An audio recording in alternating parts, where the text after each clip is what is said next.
आज का टॉपिक है भारत में मध्यकालीन भारत का इतिहास का मोड़। इतिहास में किस तरह से मध्यकालीन भारत में मोड़ आता है और भारत का भाग फिर से एक विदेशी लुटेरा के हाथ में चला जाता है, या दूसरे शब्दों में you can say that about the evasion of India. तो इसमें हम देखेंगे कि जो टुडे टॉपिक है मेडिएवल हिस्ट्री, तो मेडिएवल हिस्ट्री का जो है ये बहुत बड़ी इवेंट है। इस इवेंट में इसके बैकग्राउंड में अगर हम चलें तो इसके बैकग्राउंड में अगर हम बात करें, बैकग्राउंड ऑफ दिल्ली सल्तनत, बैकग्राउंड ऑफ दिल्ली सल्तनत।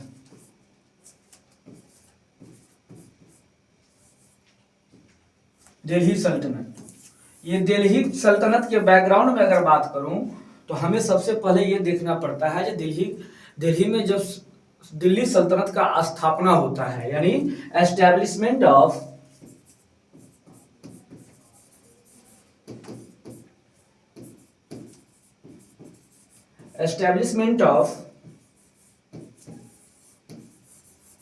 दिल्ली सल्तनत। भारत में दिल्ली सुल्तान की स्थापना जो होती है, तो इसके बैकग्राउंड को अगर परिचर्चा करें, हम लोग डिस्कशन करें, तो यहाँ पर हम देखते हैं भारत में चौहान वंश का शासन था।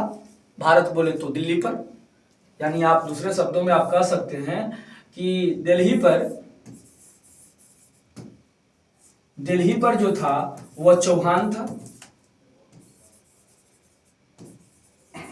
चौहान वंश के जो शासक थे जिसका नाम पृथ्वीराज चौहान,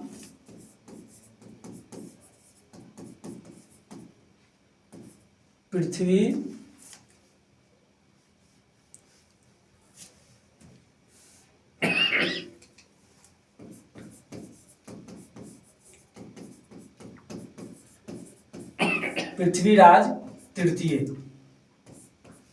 तृतीय था। और इसके जो आपसी कॉन्फ्लिक्ट था, जिसके साथ जो आपसी संघर्ष था, वह जयचंद के साथ था।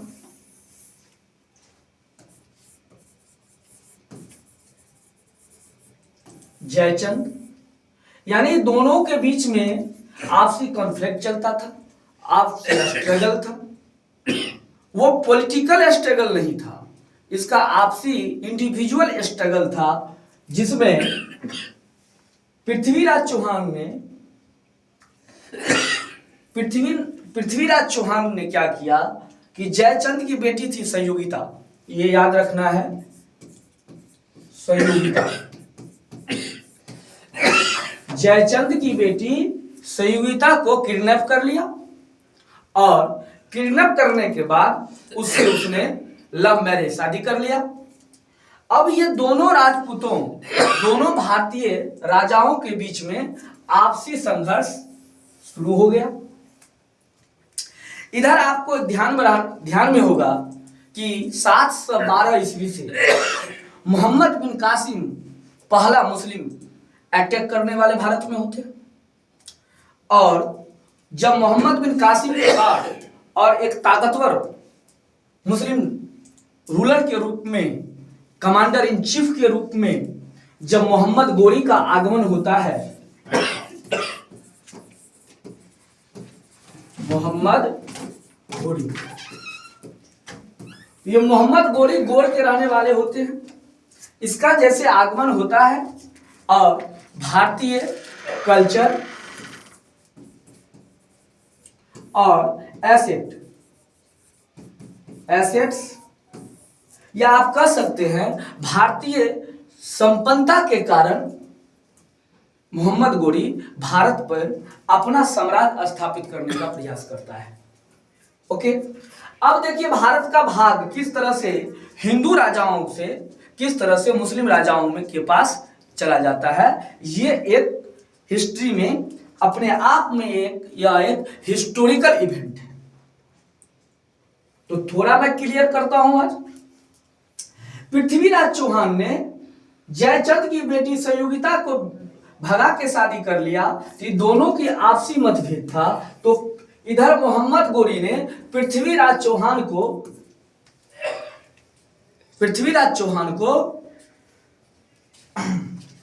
वॉर के लिए मजबूर किया, और पृथ्वीराज चौहान को मोहम्मद गोरी ने वॉर के लिए मजबूर किया।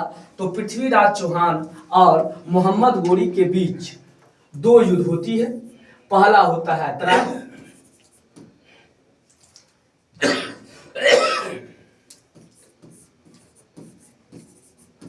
तराइन का फर्स्ट वर्ल्ड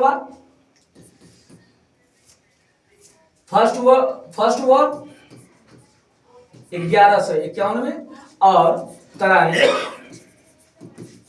का सेकेंड वॉर 1192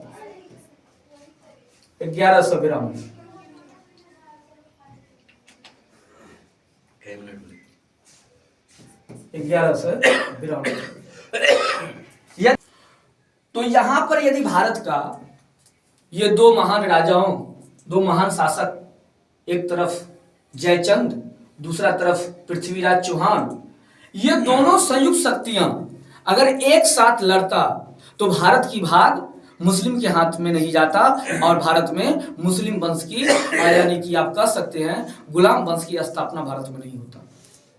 लेकिन आपसी विवाद के कारण इन्होंने पावर सेपरेट करके लड़ा, जिसके कारण मोहम्मद गोरी ने प्रथम तराइन के युद्ध में पृथ्वीराज चौहान ने मोहम्मद गोरी को पराजित किया। यानी मोहम्मद गोरी प्रथम तराइन के युद्ध में हार गया पृथ्वीराज चौहान से। दूसरी बात, फिर दूसरा तराइन का युद्ध हुआ जिसमें मोहम्मद गोरी ने पृथ्वीराज चौहान को डिफीट कर दिया। लेकिन एक ट्विस्ट है यहां पर, जब पृथ्वीराज चौहान को मोहम्मद गोरी युद्ध में पराजित कर रहा था, उस समय जयचंद अपनी निजी दुश्मनी के कारण ये अपने अंदर अंदर बहुत मुस्कुरा करके खुश हो रहा था, क्योंकि इसको बेटी को भगा के शादी किया था। तो उसने अपने निजी दुश्मनी के कारण उसने जयचंद ने पृथ्वीराज चौहान को साथ नहीं दिया।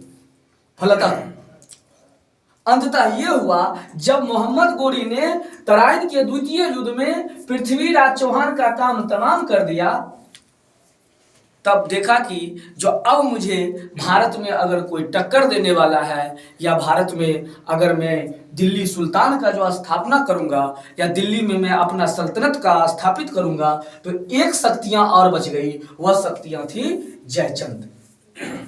अब जयचंद के साथ भी दो युद्ध होता है, एक जिसका हम कहते हैं चंदवार का युद्ध, वॉर ऑफ चंदवार।